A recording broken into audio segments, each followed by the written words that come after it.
My name is Harold Bennett. I'm 57 years old. I spent 25 years in prison for a robbery, and when I walked out 2 years ago, I thought I was free. But I brought the prison with me, built right into the pathways of my own brain. The sentence ended, but the damage is permanent. I'm sitting here in this little apartment in Midtown Gary, trying to explain what was taken from me. It's not something you can see. It's in here. And honestly, I need to say this out loud before the silence of those years swallows me up for good. Let me tell you what happened. It started in 2000. I was 32. Before that, I was just a guy, a factory assembler. I had my GED. I was a father to a little boy. My mom raised me and my two brothers, and it wasn't easy, but we got by. Then I made a terrible choice, a robbery. It was violent, but I didn't use a weapon. They gave me 30 years. And in that county jail cell, waiting to be moved, I made a plan. I told myself, head down, do the time, get back to your life. I thought I was being strong for my son. I thought I could just pause everything and hit play again later. You never forget the sound of that first metal door closing an intake. It's a final sound. It clangs shut, and something inside you just seals off. My boy was little. My ex-wife had him. I told myself, I'll be out before he's my age. I thought time was something you could just serve and get back, like checking a coat at a restaurant. So I divorced myself from the man on the outside to survive the man on the inside. But here's the thing. You can't divorce your own mind. The changes started small. About 5 years in, my brother sent me a letter. He was one of the few who wrote, even if it was just sometimes. Inside was a photograph. It was my son. He must have been about 10 years old, wearing a baseball uniform. He was smiling. I held that picture and I stared at it for hours. I tried to feel something, the pride, the connection, the love a father is supposed to feel looking at his kid. But I couldn't find it. All I felt was this cold, flat distance. It was like looking at a character in the storybook, not my own flesh and blood. That was the first time I got really scared. Not of the prison or the men around me. I was scared of what was happening inside my own head. You see, prison has a rhythm.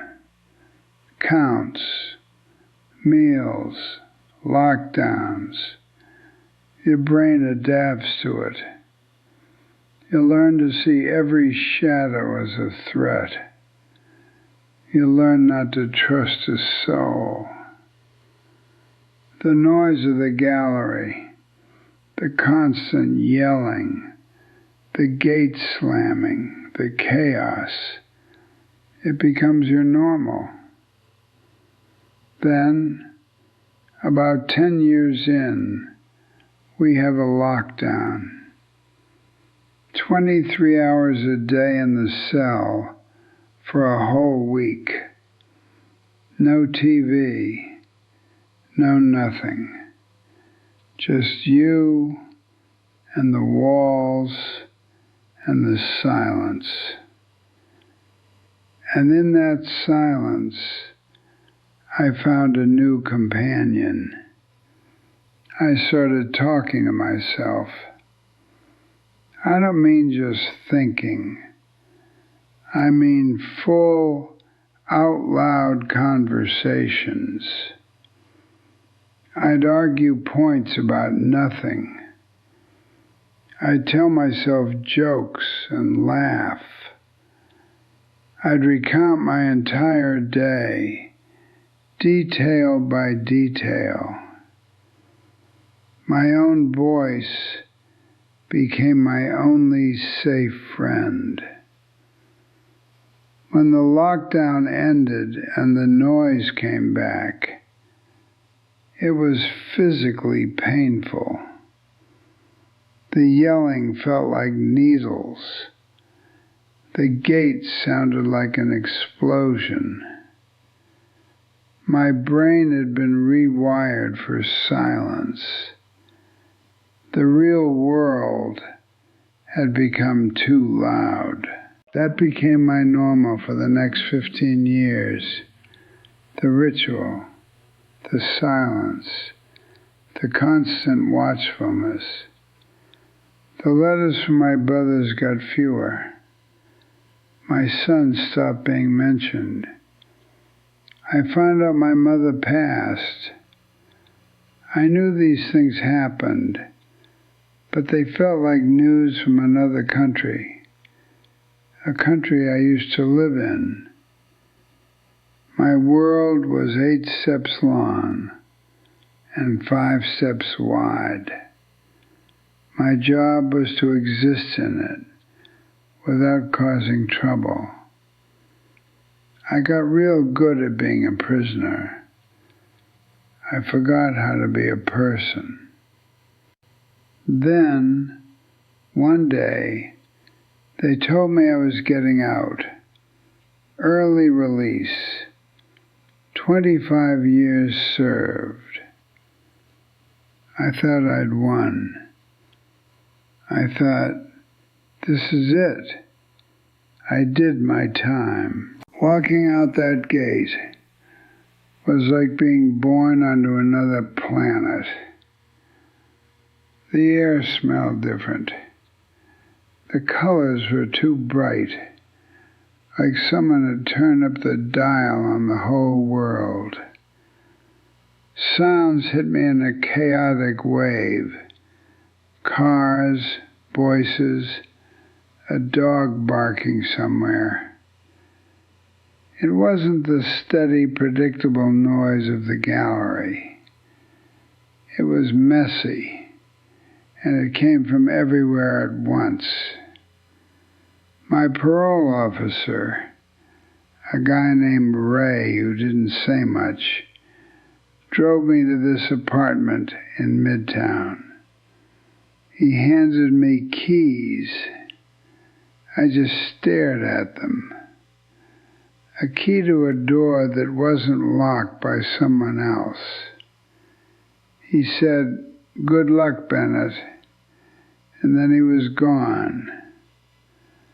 I was standing in the middle of an empty room, holding my plastic bag of belongings, and I was supposed to be free. I was supposed to be Hal Bennett again. But that first night, the truth came crashing down. I couldn't sleep. The quiet, It wasn't quiet. It was a deafening kind of silence. No snores from the bunk below. No coughs echoing down the tier. No guard's footsteps on concrete. Just this thick, heavy nothing. My heart started pounding like I was in danger. I got out of bed and I started to pace, just to move. Without even thinking, I stopped after 8 steps. I turned. I took 8 steps back. I was pacing the exact length of my cell, 5 feet wide. I did it again. 8 steps. Turn. 8 steps. My body knew the dimensions better than my mind did. Then I just sank down, my back against the wall, and I waited for the count, for the breakfast call, for the sound of the slot opening. I sat there on the floor until the sky outside the window went from black to gray to light. The sun came up. The walls were gone, but the confinement was complete. The prison was in my programming. That's when I knew. The damage wasn't something I could leave behind. It was structural. I understand it now. The brain adapts to survive. Mine made me a perfect prisoner. It made me suspicious of everyone. It made me detached from anything I couldn't control, which was everything outside my own head. It made me ritualistic, needing things done in a certain order, at a certain time, or the whole day felt wrong. It made me content, or at least accepting, of a tiny, controlled space. Those adaptations kept me alive in there. But out here, they're disabilities. I may give you an example. A few weeks after I got out, I needed groceries. Ray gave me a list of places that would hire a guy like me. But first, I had to eat. I walked to the store. Just walking down the sidewalk was an ordeal. Too much space. No one telling me where to go. I got inside, and the fluorescent lights were buzzing, and the music was playing, and there were so many colors on the shelves. I needed cereal. I stood in that aisle for 20 minutes, just staring. There were too many choices, too many boxes. In prison, you ate what they gave you. You didn't choose. My heart started racing. My palms got sweaty. A woman reached past me to get a box of oatmeal, and I flinched.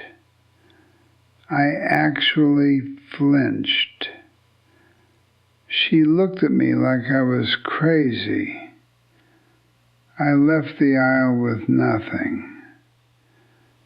I went home and ate a plain slice of bread. It was easier. A regret isn't just a crime. I regret that, of course, every day. But the deeper regret, the one that eats at me now, is that I didn't fight to keep my mind free every single day. I thought doing the time was the battle. I thought staying out of trouble was winning. But I was surrendering. I let my own mind become the perfect tool for my captivity. I let it wall off my son because the pain of missing him was too much. I let it find comfort in silence because the noise was chaos.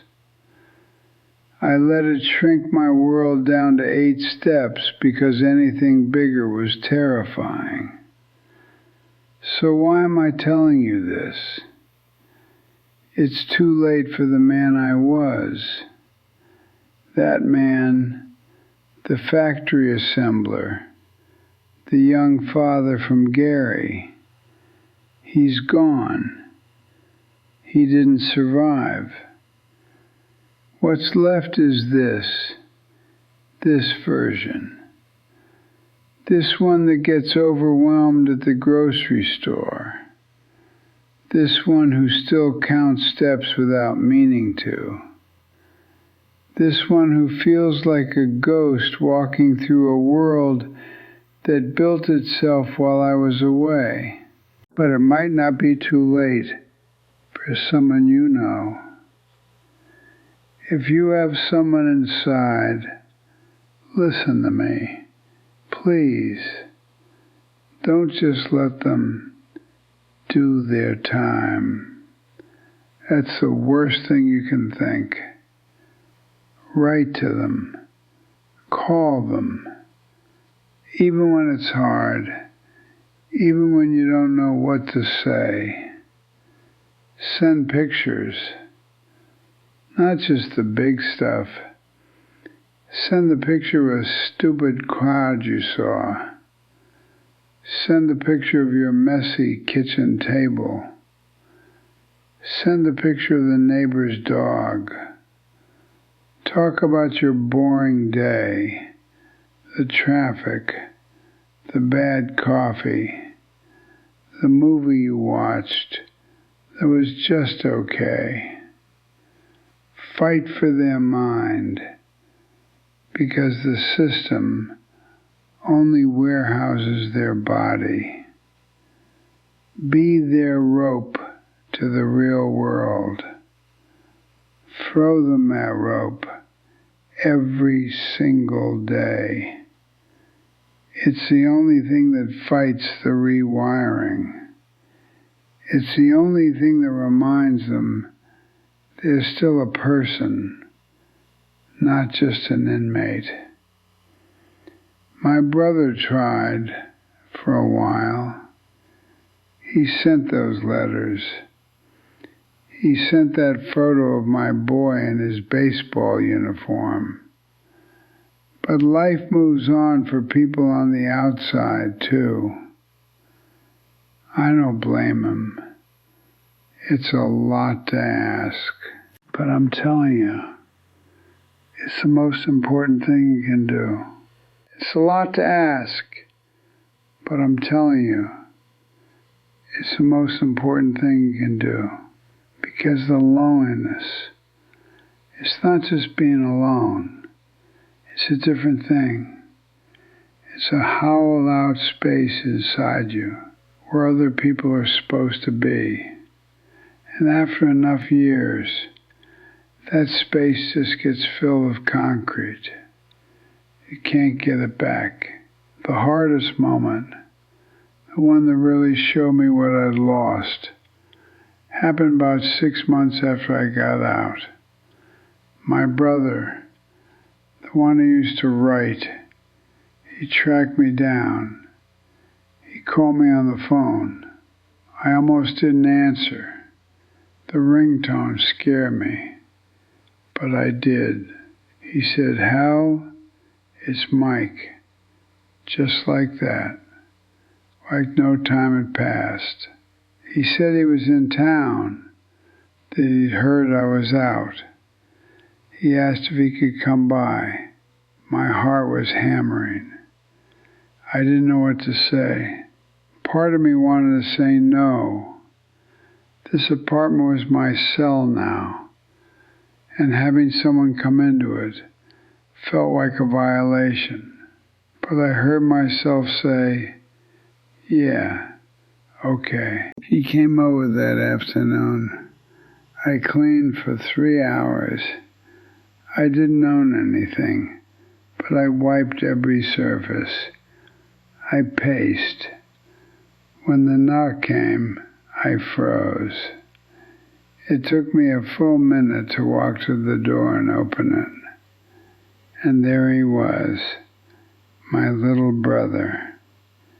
He was 54 years old. He had gray in his hair. He had a little gut. He looked like a man. The last time I'd seen him, we were both young. He looked at me and his face did this complicated thing. A smile, but his eyes were sad. He said, "Hey, Harold." I just stood there. I didn't know what to do. Do you hug? Do you shake hands? I hadn't touched another person in a way that wasn't violent or procedural in 25 years. I think I just nodded and stepped back to let him in. He came in and looked around. The apartment was bare. A bed, a chair, a small TV Ray had helped me get. That was it. He didn't say anything about it. He just sat in the chair. I sat on the edge of the bed. We were quiet. Then he said, "I'm sorry I stopped writing. Life it got away from me." I said, "It's okay." And it was. I meant it. I understood. He talked for a while about his job, about his kids. He asked me how I was adjusting. I gave him short answers. Fine. It's okay. Getting by. The whole time I was watching him. Not like you watch a brother. Like you watch a potential threat. I was noting his hands, his posture. I was listening for a change in his tone.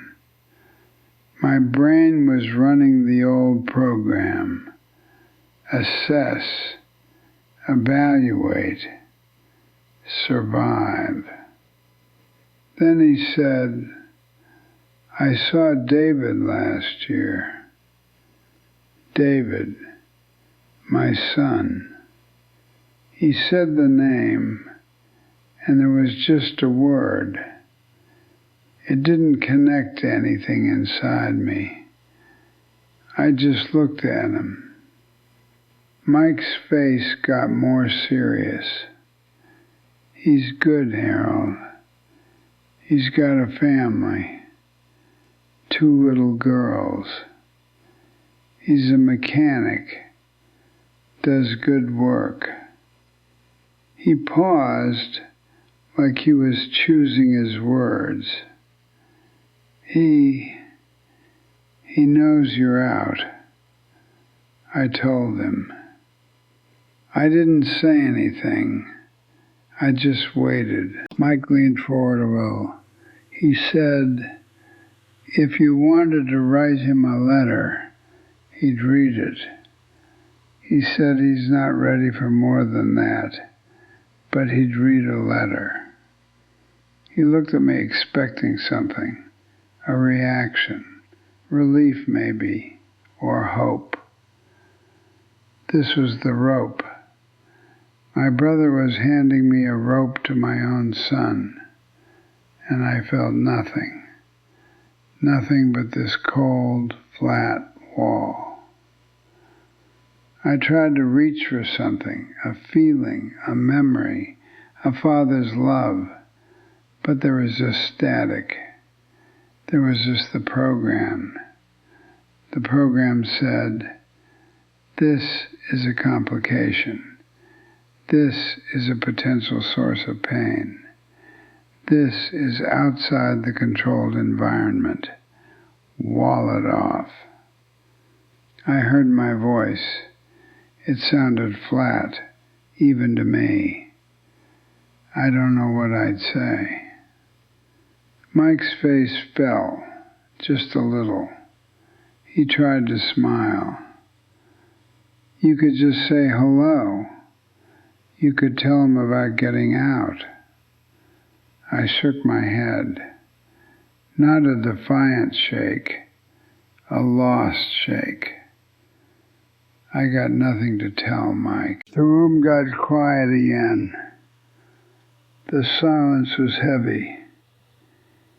He was waiting for me to say more, to feel more. I was waiting for him to leave so I could go back to pacing my 8 steps, back to the safety of my own head. Finally, he stood up. He looked tired. He said, "Well, the offer's there. You have my number." He walked to the door. He turned and looked at me one more time. There was pity in his eyes, and I realized in that moment that he saw it. He saw the damage. He saw that his brother wasn't really in the room with him, that I was still somewhere else, that the man who could be a father, who could be a brother, was gone. He said, "Take care of yourself, Harold." I said, "You too." And then he was gone. I locked the door. I walked to the middle of the room, and I just stood there. I replayed the whole visit in my head, analyzing it like it was an incident in the yard. And then it hit me. It really hit me. He had handed me my son. My son had offered a thread, a way back, and I had looked at it, and I had felt nothing. Not fear, not joy, not sadness, nothing. The part of my brain that makes those connections, that feels those bonds, it had been dismantled. It had been repurposed for survival in a place where love and family are vulnerabilities you can't afford. That's when I broke. I didn't cry. I don't think I can cry anymore.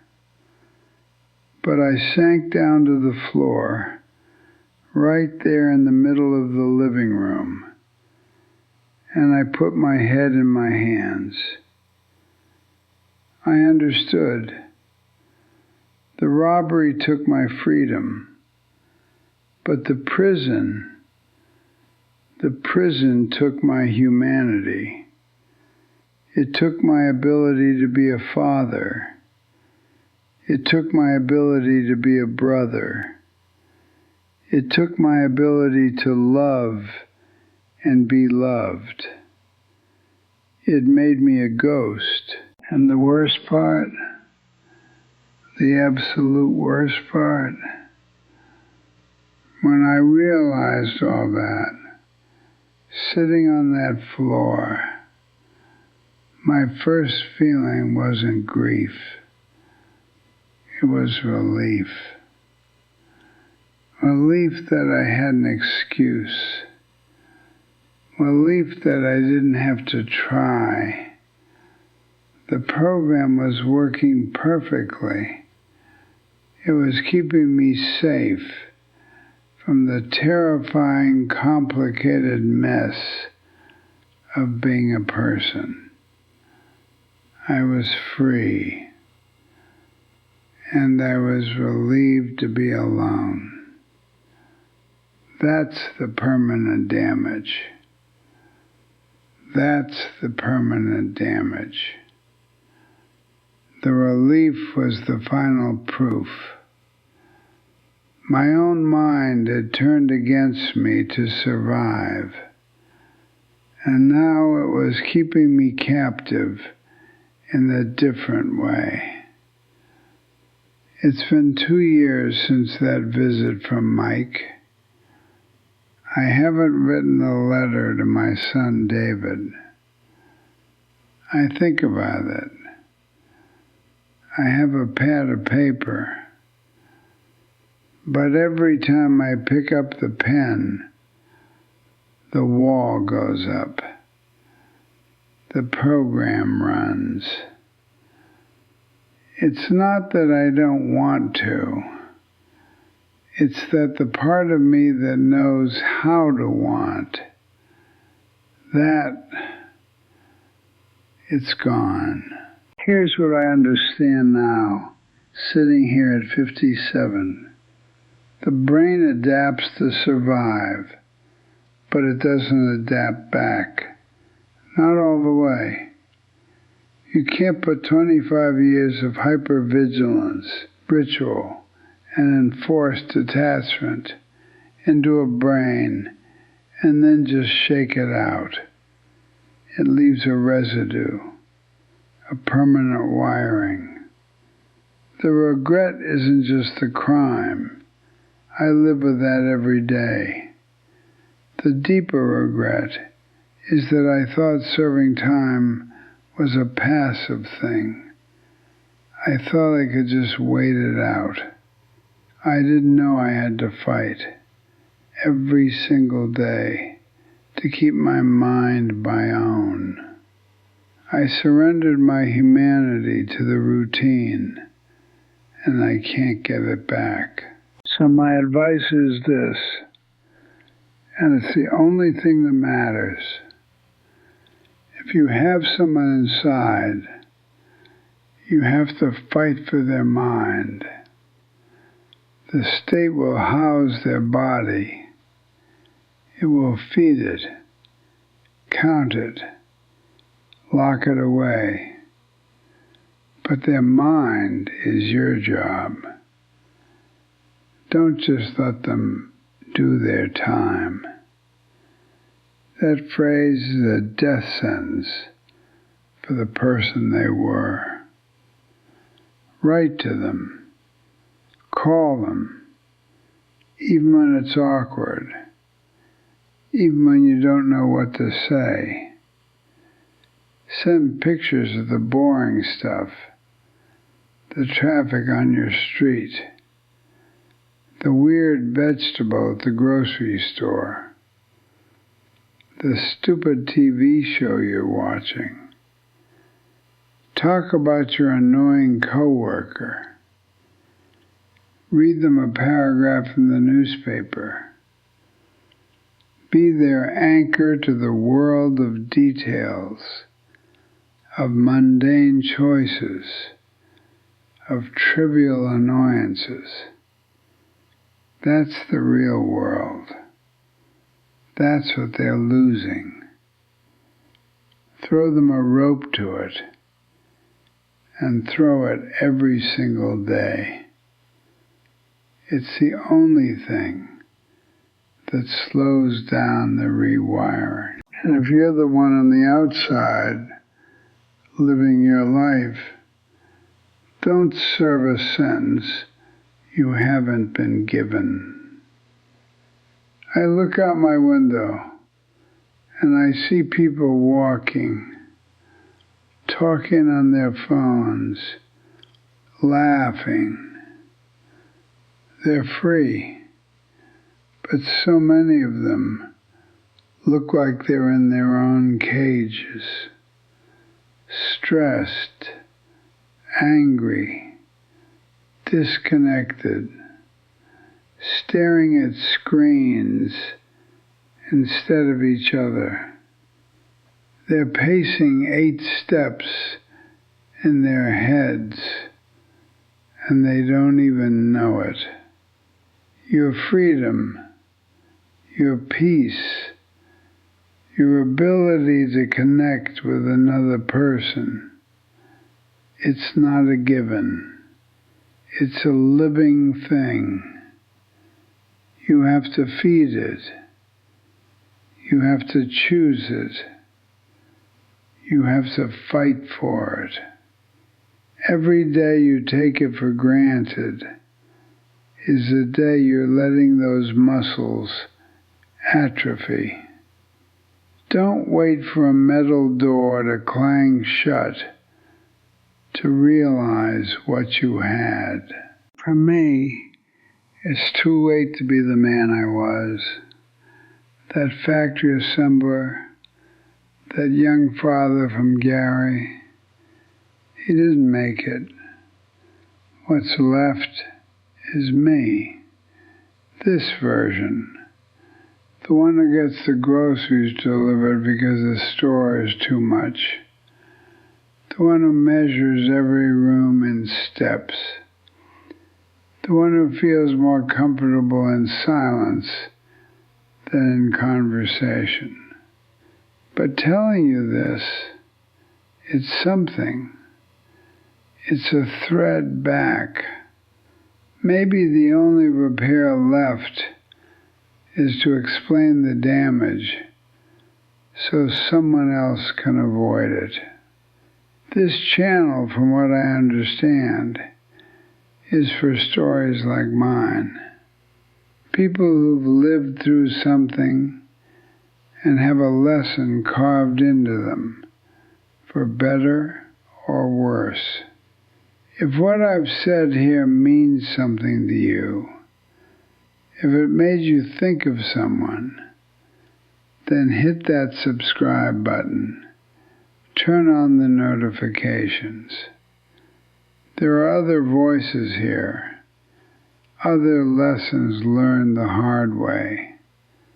Maybe one of them will save you a piece of yourself.